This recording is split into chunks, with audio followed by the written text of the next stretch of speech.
GD Beast Legal Exercise number 55. Be ready. Start.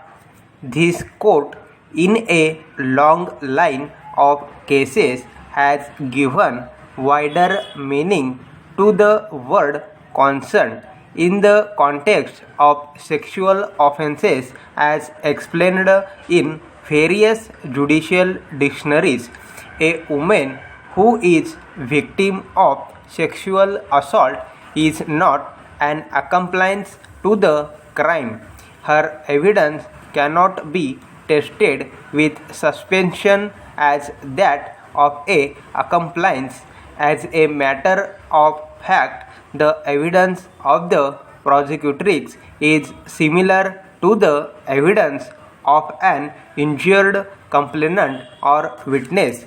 The testimony of prosecutrix, if found to be reliable by itself, may be sufficient to convict the culprit, and no corroboration of her evidence is necessary.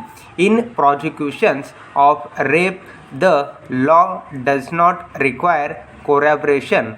It is only by way of abundant caution that court may look for some corroboration so as to satisfy its conscience and rule out any false accusations. In examining the evidence of the prosecutrix, the courts must be alive to the conditions prevalent in the Indian society and must not be swayed by beliefs in other countries. The courts must be sensitive and responsive to the plight of the female victim of sexual assault. The stigma that attaches to the victim of rape in Indian society ordinarily rules out the leveling of false accusations. The observations made in the case of Bharwada Bhoginbai Hizaribhai must be kept in mind invariably while dealing with a rape case. The contention on behalf of the respondent that no alarm was raised by the prosecutrix at the bus stand or the other places where she was taken, and that creates serious doubt about truthfulness of her evidence, overlooks the situation in which the prosecutrix was placed. She had been kidnapped by two adult males. One of them, A1, wielded firearm and threatened her, and she was taken away from her village and kept in a rented room for many days, where A1 had sexual intercourse with her. Whenever she asked A1 for return to her village, she was threatened and her mouth was gagged. The absence of alarm by her at the public place cannot lead to an inference that she had willingly accompanied A1 and A2. The circumstances made her submissive victim, and that does not mean that she was inclined to willing to intercourse with A1. She had no free act of the mind during her stay with A1, as she was under constant fear. Although there are certain contradictions and omissions in her testimony, but such omissions and contradictions are minor, and on material aspects her evidence is consistent.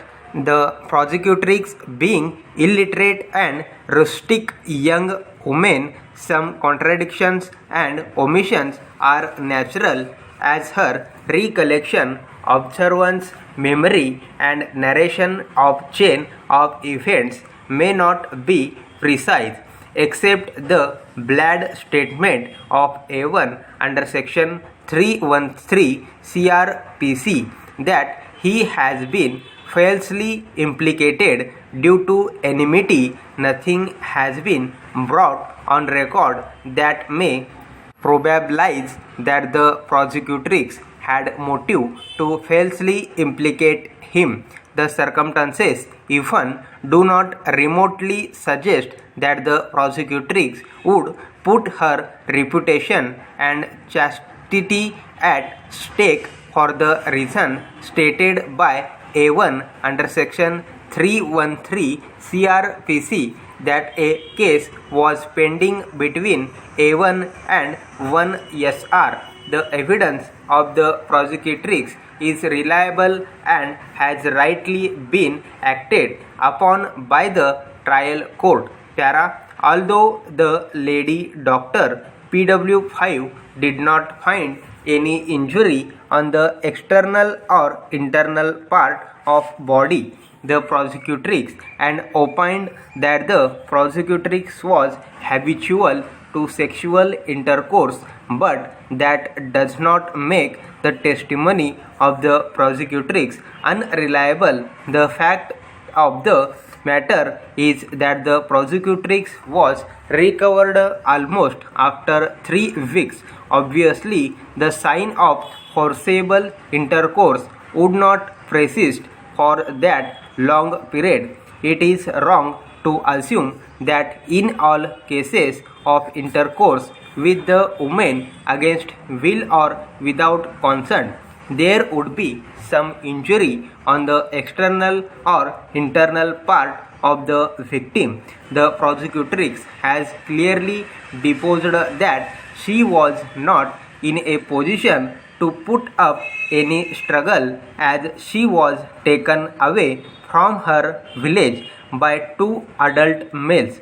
The absence of injuries on the person of the prosecutrix is not sufficient to discredit her evidence. She was a helpless victim. Due to fear, she did not and could not inform the neighbors where she was kept. As regards the belated FIR, suffice it to observe that PW1 he deposed that when he returned to his home in the evening from agricultural field, he was informed that his sister prosecutrix, who had gone to ease herself, had not returned. He searched for her and he was told by the 2 villagers that she was seen with the accused in the fields. Stop.